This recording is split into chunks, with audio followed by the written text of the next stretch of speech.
অনেক, স্পেশালি ফিমেলদের এটা খুব বেশি হয়, মহিলাদের। এটার অনেক কারণ থাকে। তো এখানে একটা বেনিফিট বলা হয়েছে যে burning sensation in the body. অনেকের দেখা যায় যে শরীর জ্বালাপোড়া করে, হরমোনাল ইমব্যালেন্সের কারণে হয়।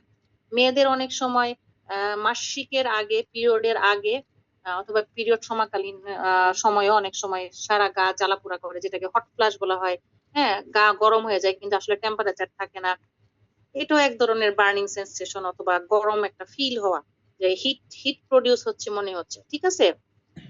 তো এই গুডুচিটা যেটা, এটা কিন্তু হিমালয়ের যে ইন্ডিয়ার কিছু হার্বালের, আমি ওয়েবসাইটে দেখলাম গুডুচির আলাদা ট্যাবলেট ক্যাপসুল পাওয়া যায়, ঠিক আছে। তো ডিএক্সএন যেটা করে সবসময় কিন্তু কম্বিনেশনে প্রোডাক্ট তৈরি করে, সিঙ্গেল কোনো ইনগ্রেডিয়েন্টস দিয়ে না। কম্বিনেশনে এটা গবেষণা করে আসলে দেখা যায় কি একটা জিনিস খেলেই অনেক বেনিফিট পাওয়া যায়, কারণ এটা সিঙ্গেল কোনো প্রোডাক্ট না, কম্বিনেশনে। আবার কিছু কিছু আছে সিঙ্গেল, যেমন ফ্ল্যাক্সিড যেটা, সেটা কিন্তু খুবই এখন ফেমাস একটা প্রোডাক্ট, যেটা ওমেগা 3 বলা হয়, প্ল্যান্ট অরিজিন। একটা বীচের তেল থেকে তৈরি করা, এটাও ইন্ডিয়ান, খুবই ভালো। আমি ওমেগা 3 অনেক বাচ্চা পেশেন্টকে দিছি, ওদেরকে মানসিক ভাবে স্টেবল করার জন্য, প্লাস কিছু ঘাটতি ফিল আপের জন্য খুব ভালো কাজ করে। হুম। তো এই গুডুচিটা, এই হেলদি বোনের মধ্যে ক্যালসিয়াম আছে, গুডুচি আছে। এটার এটার কাজ হচ্ছে আসলে বার্নিং সেন্সেশন কমায়, বডির স্ট্রেংথ খুব বাড়ায়, ঠিক আছে। ডায়াবেটিস পেশেন্টদের জন্য খুব ভালো। ডায়াবেটিস পেশেন্টের যদি ইউটিআই হওয়ার একটা চান্স থাকে, সে ওইসব ক্ষেত্রে খুব ভালো কাজ করে। জন্ডিস যদি কারো ধরা পড়ে, সেক্ষেত্রে আপনারা এটা দিতে পারেন, খুব ভালো কাজ করবে। আর্থ্রাইটিস, গাউট আর্থ্রাইটিস, আর্থ্রাইটিস বিভিন্ন ধরনের হয়, বাত, একটা হচ্ছে গিটে গিটে বাত, জয়েন্টে, মানে সকালে উঠলে এক ধরনের বাত থাকে, যে সকালে উঠলে আমার ব্যথা বেশি হয়, সময়ের সঙ্গে সঙ্গে আমার বাতটা চলে যায়, হ্যাঁ, জ্বর জ্বর লাগে। হ্যাঁ, জ্বর, মানে দেখা যায় কি গায়ে গায়ে জ্বর আর ব্যথা, রিউমাটয়েড আর্থ্রাইটিস। আর্থ্রাইটিস এর আসলে বিভিন্ন ভ্যারাইটি আছে, বিভিন্ন ধরনের কমপ্লেন রুগীরা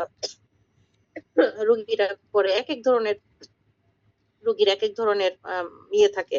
তো সেটা বুঝে আসলে প্রোডাক্ট গুলো সাজেস্ট করা ভালো। গাউট আর্থ্রাইটিস মেইনলি হচ্ছে হাত পা, ইউরিক অ্যাসিড যদি বেড়ে যায়, জয়েন্ট টয়েন্ট ফুলে যায়, এটা আসলে গাউট বলে, এটাও এক ধরনের আর্থ্রাইটিস। তারপরে হচ্ছে সেরোনেগেটিভ আর্থ্রাইটিস, এটা ওয়ান টাইপ অফ আর্থ্রাইটিস, মানে যে কোনো ধরনের আর্থ্রাইটিসে গুডুচিটা খুব ভালো কাজ করে। সো মোট কথা হচ্ছে, আর্থ্রাইটিস যদি থাকে, স্পন্ডাইলাইটিস যদি থাকে, মাল্টিপল স্ক্লেরোসিস, এটাও একটা ডিজিজ, এটা যদি কারো থাকে, সেই ক্ষেত্রে আমরা হেলদি বোনটা সাজেস্ট করতে পারি। হ্যাঁ, এটা চোখের ভিশনেও খুব হেল্প করে, লেখা আছে গুডুচিটা মেইনলি হেলদি বোন না, এটাতে যে উপাদান আছে, এই গুডুচিটা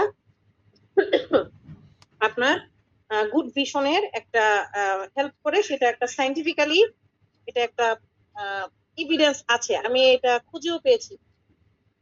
ক্যান্ডিটা কোথায়? তো এই হলো কথা। আরেকটা হচ্ছে এখানে ফিভারের ক্ষেত্র অনেক সময় দেওয়া হয়। ইন্টেস্টাইনাল ওম, যাদের হচ্ছে কৃমির সমস্যা থাকে, কফ, কোল্ড, হেমোরয়েডস, মানে পাইলসের রোগীদের, বাট এটা কোন ধরনের পাইলসের রোগীদের দেওয়া যাবে সেটাও আসলে সাইন্টিফিক্যালি রিসার্চ আছে, সব ক্ষেত্রে না, কোন কোন ক্ষেত্রে দিতে হবে ওইটা ওইটা আসলে আমরা পেশেন্ট বুঝে দিই। তো গরুচির আসলে এতগুলা বেনিফিট, তো গরুচির বেনিফিট গুলা এখানে লেখা আছে।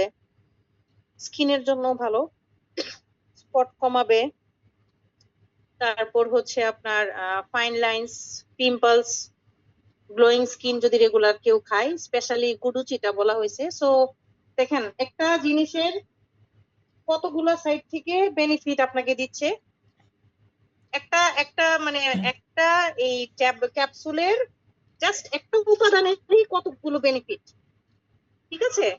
তো ফার্স্টের যেটা, সেটা হচ্ছে হাড় জোট। দেখেন এখানে জয়েন্টের কথা, ছবিটা মানে দেখতে কিরকম, এই যে হার্বালটা, পাতাটা, প্ল্যান্টটা, হাড় জোট যেটা মেনলি দেখতে অনেকটা ক্যাকটাস গাছের মতো, ঠিক আছে। তো এটা হচ্ছে, এটাতে ভিটামিন সি খুব বেশি পরিমাণে থাকে। হুম। যেটা কিনা এখানে বলা হয়েছে সেলের, বোনসের যে সেল গুলা থাকে, মানে হাড়ের ভিতরে যে কোষগুলো থাকে, সেই কোষগুলাকে বাড়ানোর জন্য এই এই যে হাড় জোটের মধ্যে যে ভিটামিন সিটা আছে সেটা খুব ভালো কাজ করে। ঠিক আছে,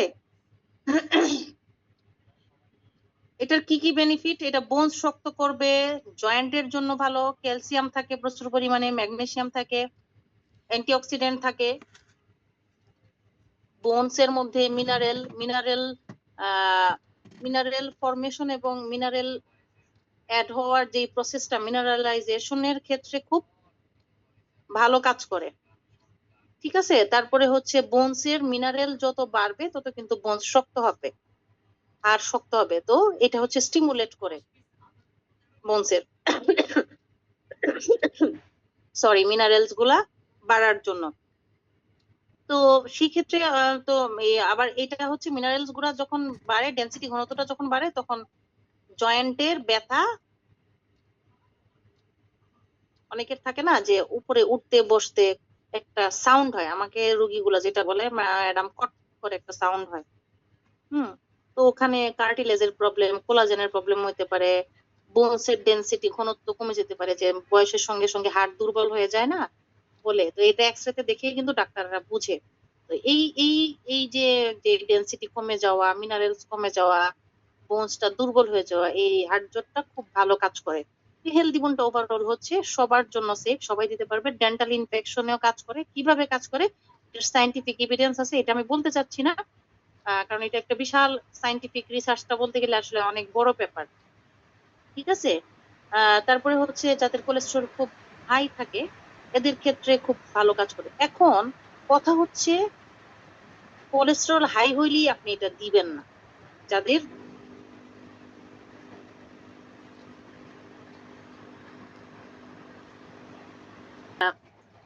প্রপার্টি আছে হার্ট জোটের, যেটা কিনা পাইলসের রোগীদের কিন্তু খুব ব্যথা হয়। হ্যাঁ, তো সেই ক্ষেত্রে ওই যে যেই জায়গায় অ্যানাসের এখানে ভেইন গুলা থাকে সব খুব প্রমিনেন্ট থাকে, রক গুলা, হ্যাঁ, ফুলে যায়, প্রদাহ হয়। হ্যাঁ, তো এই হার্ট জোটটা হচ্ছে স্পেসিফিক্যালি ওই জটটা যদি ইউজ করা হয়, ওইটা রিলেটেড যে ক্যাপসুল ট্যাবলেট গুলো অথবা পাউডার গুলা খাওয়া হয়, তখন অনেকখানি পাইলসের পেশেন্টরা আরাম পায়। ঠিক আছে, ব্লিডিংটাও অনেকখানি কমায়। তো সেই ক্ষেত্রে পাইলসের রোগীদের হচ্ছে বুঝে দিতে হবে, এখানে কিন্তু হেলদি বোন না, হেলদি বোনস এর যে হার্ট জোট একটা ইনগ্রেডিয়েন্টস আছে ওইটার মেনলি বেনিফিট হচ্ছে এটা। ঠিক আছে, ব্লাড সুগারও কন্ট্রোল করে। সো ডায়াবেটিস পেশেন্টদের, আপনি ডায়াবেটিস রোগীদের তো আসলে হাড় ক্ষয় বলেন, হাঁটুর ব্যথা, কোমরের ব্যথা, এগুলো তো একদম টু মাচ কমন, একদমই খুবই কমন। তো যেহেতু এটা ব্লাড সুগারও কন্ট্রোল করতেছে, আপনার ক্যালসিয়ামের ঘাটতি ফিল আপ করতেছে, বোন ডেন্সিটি, বোনের ঘনত্বটা বাড়াচ্ছে, বোনসটাকে একটু শক্ত করছে, তাহলে আমরা কেন দিব না? রেগুলার খেতে পারবে ডায়াবেটিস এর পেশেন্টরা। হ্যাঁ হ্যাঁ, ডায়াবেটিস, হাই ব্লাড প্রেশারের পেশেন্ট, হার্টের জন্য ভালো, সেই জন্য বললাম। আর আমলা তো আছেই, আমলা থাকার কারণে সো এটা সাপ্লিমেন্ট হিসেবে অথবা গুড একটা ভিটামিন মিনারেলস এর সোর্স হিসেবে এটা দেওয়া যেতে পারে হেলদি বোনটা।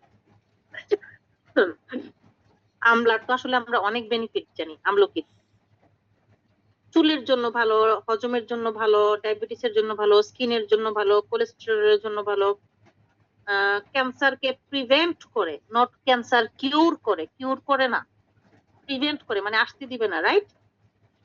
ব্লাড প্রেশারটাকে নর্মাল করে। ভিটামিন সি, আমরা তো বলি প্রেশার বাড়লে লেবু লেবু খান বেশি করে, আমলকি খান, তারপরে হচ্ছে তেঁতুলের শরবত খেতে বলে। হ্যাঁ, অনেকে কিন্তু তেঁতুলের শরবত খান, ন্যাচারাল রেমেডি যেটাকে বলে। সো এটা ব্লাড প্রেশারও লো করে, প্রিভেন্ট অস্টিওপোরোসিস, আর্থ্রাইটিস, আমলাও। তাহলে দেখেন হেলদি বোনের মধ্যে যেই উপাদানগুলো আছে প্রত্যেকটাই কিন্তু হার্ট রিলেটেড বেনিফিট গুলো অনেক বেশি। ঠিক আছে, তাহলে যা কারো যদি osteoporosis, spondylitis, osteo arthritis, back pain, নি joint pain, degenerative disease, degenerative মানে বয়সের সঙ্গে সঙ্গে কি হয়, হাড় ক্ষয় হয়ে যায়। হ্যাঁ, বাঙালিদের তো এটা টু মাচ কমন, কারণ ওরা হচ্ছে অ্যাক্টিভিটি নাই, এক্সারসাইজ নাই, লাইফস্টাইল ভালো না, কম বয়সে বয়স্ক হয়ে যাচ্ছে। সো ওদের ক্ষেত্রে হচ্ছে আমরা এই প্যাকেজটা দিব, আর ডিজিএল, হেলদি বোন, ননি, স্পিরুলিনা। ঠিক আছে, এটা হলো এই এই যে হেলদি বোনের ফিনিশিং দিলাম। যদি এই রিলেটেড প্রবলেম থাকে, অস্টিওপোরোসিস, স্পন্ডাইলাইটিস, এটা সার্ভাইকাল হতে পারে, স্পন্ডাইলাইটিস তো বিভিন্ন জায়গায় হয়, পিএলআইডিও থাকে, পিএলআইডি তো এই এই প্যাকেজটা খুব ভালো কাজ করবে। ডিস্ক প্রোলাপস, আর যদি সাথে নার্ভ ইস্যু থাকে সেক্ষেত্রে লায়ন্সম্যানটা অ্যাড করতে হবে। ঠিক আছে, এইটা গেল হেলদি বোনের ব্যাপার।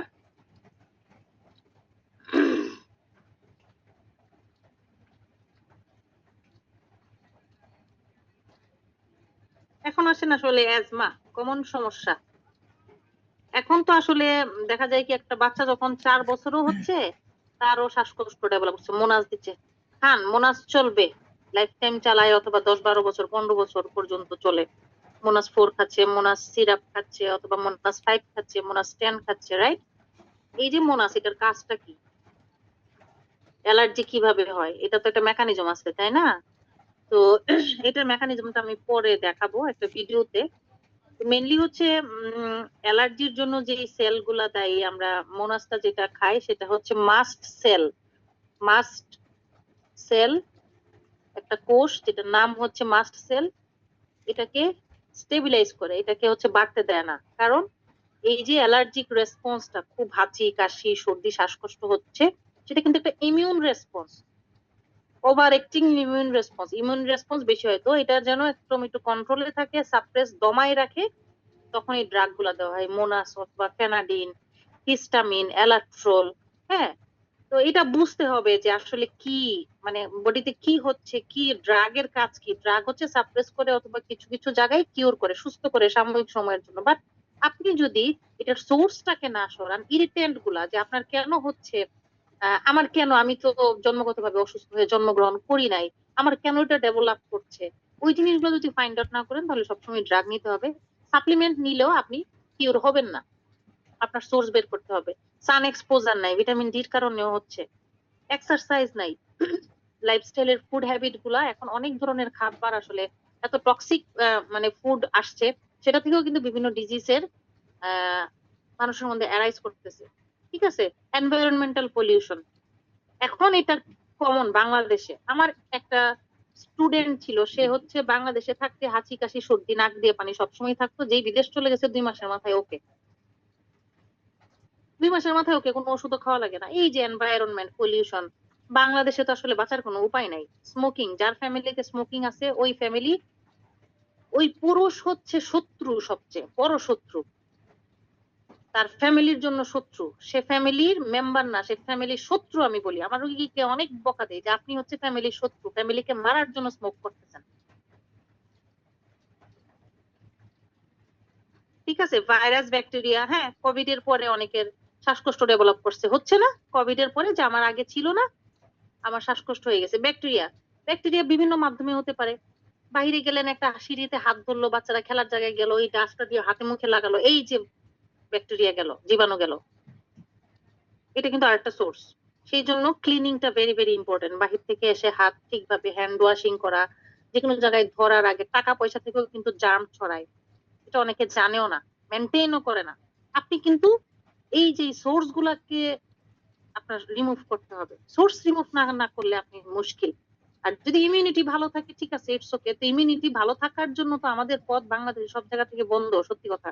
সবচেয়ে বড় মানে বাধা হচ্ছে পলিউশন এবং food, rich food, process food. হ্যাঁ, আজকে আমরা হ্যাং আউট করি, চলো ফ্যামিলিদের নিয়ে বাহিরে চলে যাচ্ছে রেস্টুরেন্টে খাওয়ার জন্য, ওই একটু খোলা বাতাসে যাবে অথবা মাঠে ঘাটে গিয়ে দৌড়ে আসবে, সেটা না। রেস্টুরেন্টে গিয়ে rich food, burger, sandwich, chowmein, মানে হাবি জাবি খেয়ে বডিতে টক্সিন ঢুকাচ্ছে। ডাস্ট তো আছেই, হাউস হোল্ড কেমিক্যালস, অনেকে আছে যে ভিক্সল ইউজ করে অথবা বিভিন্ন জিনিস, কেমিক্যাল জিনিস ইউজ করে ফ্লোর ক্লিন করতেছে, বাথরুম ক্লিন করতেছে, এগুলার যেই কেমিক্যাল যেই ইনহেল করতেছে, সেখান থেকেও কিন্তু অ্যাজমা ডেভেলপ করে।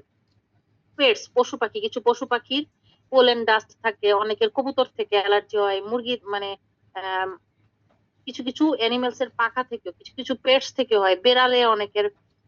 আমি আমি পেয়েছি তার অ্যালার্জির সোর্স হচ্ছে বিড়াল। এখন এটা ফাইন্ড আউট করতে হবে আসলে তার কিসে অ্যালার্জি। ঠিক আছে, সো এই এই এই হচ্ছে অ্যাজমার কিছু কমন কারণ। এখন ধরেন সে প্রচুর সাপ্লিমেন্ট নিচ্ছে, হ্যাঁ, ডিএক্সএন আর যে জেল খাচ্ছে, কর্ডিসেপস খাচ্ছে, শ্বাসকষ্টের জন্য আমরা দিয়ে থাকি। এখন তার এই সোর্স গুলা সরাই নাই। সে বাসায় একজন স্মোকার্স আছে, তার ঘর বাড়িতে ডাস্ট তোষক বালিশ সে 15 দিন একবারও ছাদে দেয় না অথবা রোদে দেয় না। ভাইরাসের সোর্স যাই হোক, ধরেন ভাইরাল অ্যাটাক হলো তারপরে শ্বাসকষ্ট ডেভেলপ করা, ব্যাকটেরিয়ার যে সোর্স গুলা বললাম, হ্যাঁ, পেটস গুলা, অ্যানিমেল পেটস, কেমিক্যাল, ডাস্ট, হ্যাঁ, ভারী ভারী পর্দা যাদের থাকে, এসি যাদের থাকে, ওদের কিন্তু র্যান্ডমলি ক্লিন করা লাগে, এগুলো কিন্তু একটা সোর্স অ্যাজমার। তো অ্যাজমার রোগীদের ক্ষেত্রে এই জিনিসগুলো সরাতে হতে হবে, অথবা প্রিভেনশন হিসেবে যেন অ্যাজমা ডেভেলপ না করে এই জিনিসগুলো একটু খেয়াল রাখতে হবে।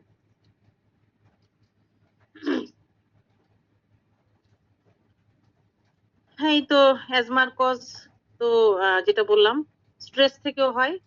সার্টেন কিছু ড্রাগ আছে, কিছু ড্রাগও আছে, জেনেটিক বংশগতীয় হইতে পারে।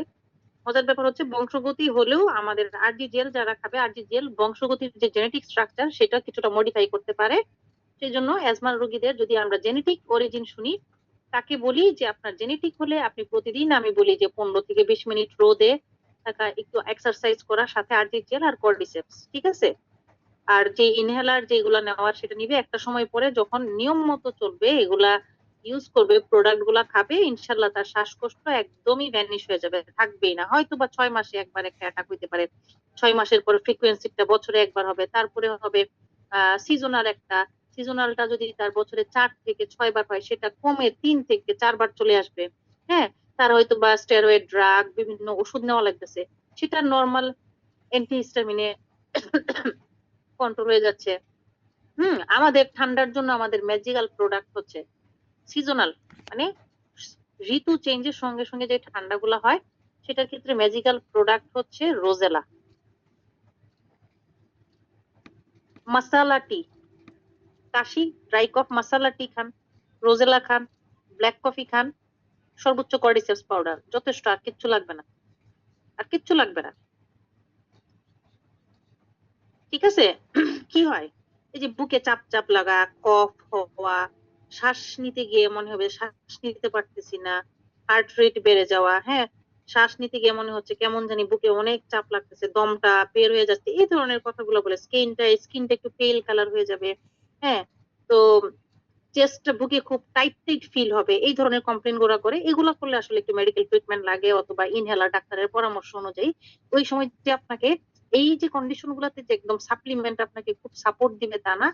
আমরা ড্রাগ জানি ইমার্জেন্সি ম্যানেজমেন্ট এবং কিউরের জন্য, আর সাপ্লিমেন্ট হচ্ছে অথবা মেডিসিন, ট্রেডিশনাল চাইনিজ মেডিসিন হচ্ছে প্রিভেনশন এবং একটা আপনাকে খারাপ অবস্থা থেকে ধীরে ধীরে একটা ভালো অবস্থায় স্টেজে নিয়ে যাবে। বাট অ্যাকিউট ম্যানেজমেন্টের জন্য ড্রাগ আসলে লাগবেই, যাদের খুব বেশি অবস্থা থাকে। এখন সে বুকে অতিরিক্ত চাপ, অতিরিক্ত শ্বাসকষ্ট, সে তো এখন কর্ডিসেপস অথবা ব্ল্যাক কফি যে খুব সাপোর্ট দিবে তা না, কিন্তু আমি কিছু কিছু ক্ষেত্রে পেয়েছি যার হচ্ছে অন্ধবিশ্বাস প্রোডাক্টের প্রতি, বিলিভ মি, কর্ডিসেপস ম্যাজিকের মতো কাজ করছে ওই মানুষটা। সে বিশ্বাস যে আমার ইনহেলার লাগবে না, আমার কর্ডিসেপস লিনজি কফি এগুলাই আমার কাজ করবে, আসলেই কাজ করছে। তো প্রথমে আমি যেটা বললাম, আপনাকে বিশ্বাসটা থাকতে হবে। ক্ষেত্র বিশেষে তো ডিফারেন্ট হইতেই পারে। এখন ধরেন অলরেডি তার অ্যাজমা অনেক বছরের, তো তাকে তো হুট করে আপনি অ্যাজমার ড্রাগ বন্ধ করতে পারবেন না, আস্তে আস্তে উইথড্র করতে হবে, আস্তে আস্তে।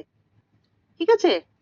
তো এই তিনটা হচ্ছে খুব ম্যাজিক্যাল প্রোডাক্ট। আমি যারা ডিএক্সএন করে বা প্লাস তার ক্যাপাসিটি আছে প্রোডাক্ট নেওয়ার, এই তিনটা আমি রাখতে বলি মাস্ট, এটা কোনো অল্টারনেট। আর ব্ল্যাক কফি তো থাকবে অ্যাজ ইউজাল, এটা 3 মাস খান, বন্ধ করে দেন, আবার খান। বডি ডিটক্সিফায়ার, স্ট্রং ডিটক্সিফায়ার হচ্ছে 8G। আর স্পিরুলিনা তো 100% অ্যালকালাইন, আপনার বডি অ্যাসিডিক। এমনও আছে, আমার কিছু রোগী বলছে ম্যাডাম আমার বডি আগে গরম থাকতো, এসির নিচে ফ্যানের নিচে বসে মনে হতো গরম, বাট 8G জেল খাওয়ার পর আমার এটা হয় না, এসিও ছাড়া লাগে না, কিন্তু সবার ঠান্ডা লাগতেছে ওর গরম লাগে, এরকম কন্ডিশন ছিল। মানে অ্যাসিডিক বডি, অ্যাসিডিক বডি।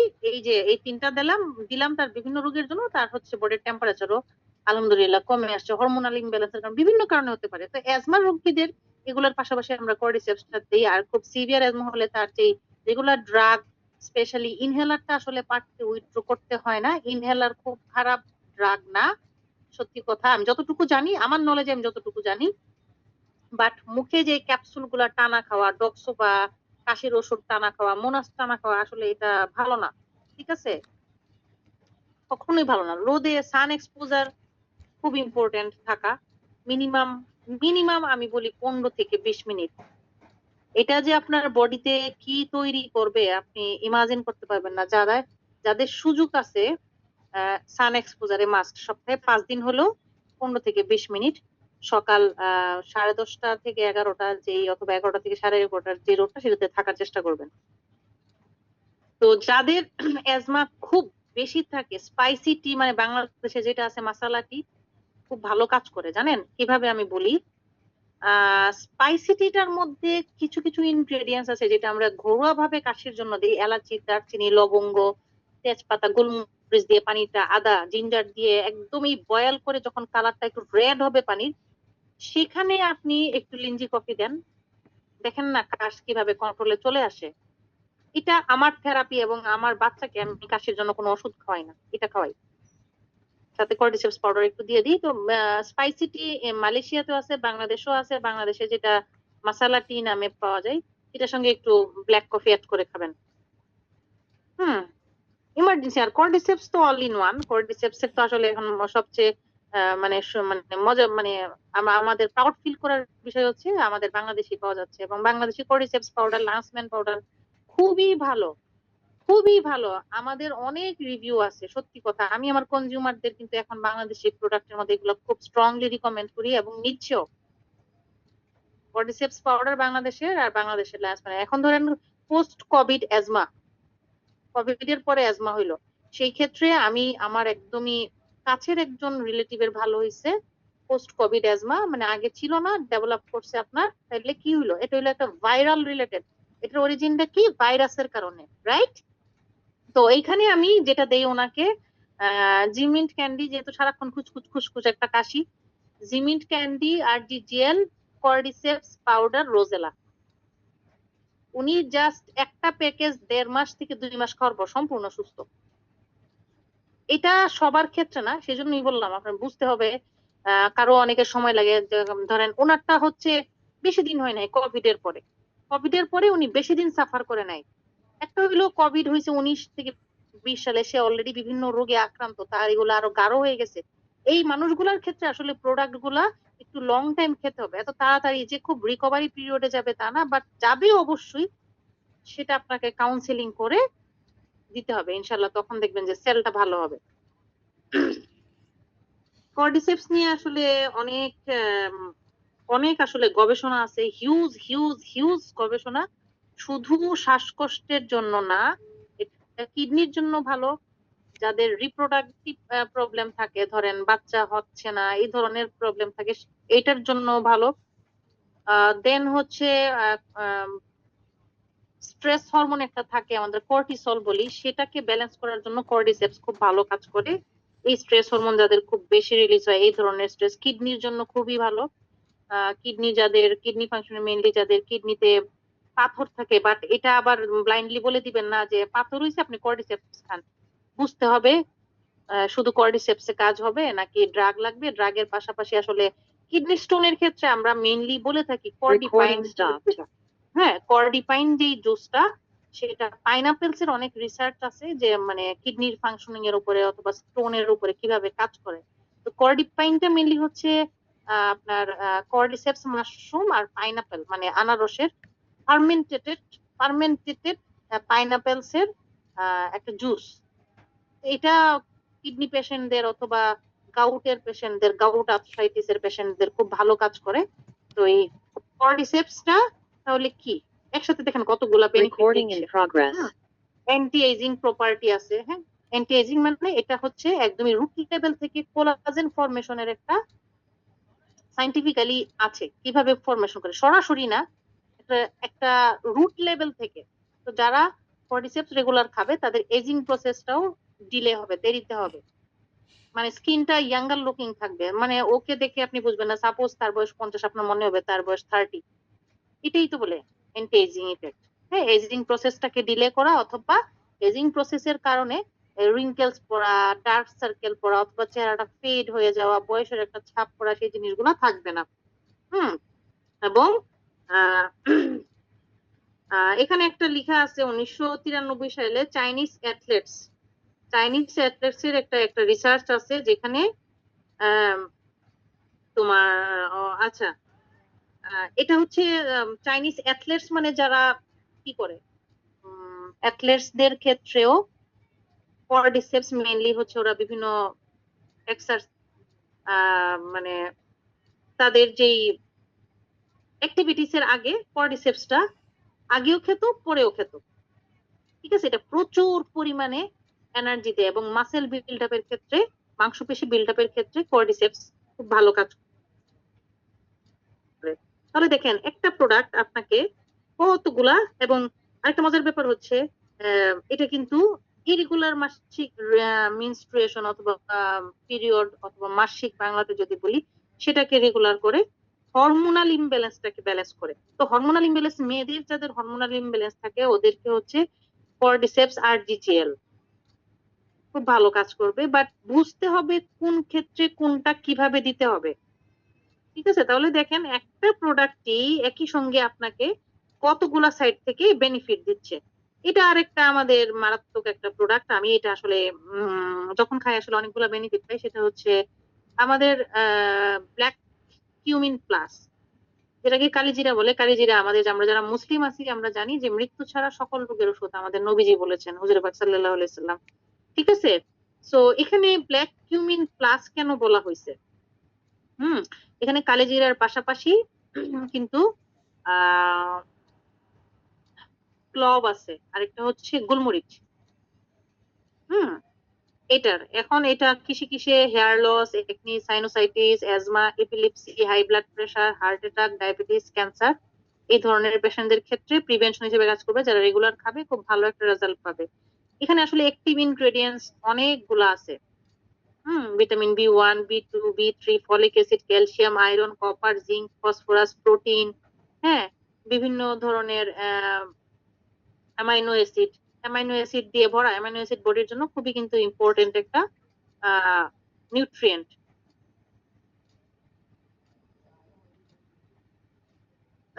এখন এটা হচ্ছে একটা ব্রাজিলের একটা রিসার্চ, যেটা কিনা অ্যালার্জিক রাইনাইটিস এর ক্ষেত্রে, যাদের অ্যালার্জির প্রবলেম থাকে, যে নাকে সকালে ঘুম থেকে উঠে নাক চুলকাচ্ছে, নাক চোখ দিয়ে মুখ দিয়ে পানি পড়তেছে, এদের ক্ষেত্রে খুব ভালো কাজ করে কালো জিরা।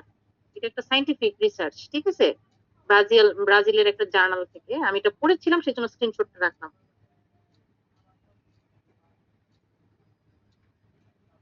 আচ্ছা, আজকে অলরেডি 1 ঘন্টা হয়ে গেছে। আমি আসলে লং টাইম কথা বলে আমার কষ্ট হয়, যেহেতু অলরেডি আমি চেম্বার থেকে এসে আহ সরাসরি আসলে স্টার্ট করা। তো কারো যদি কোনো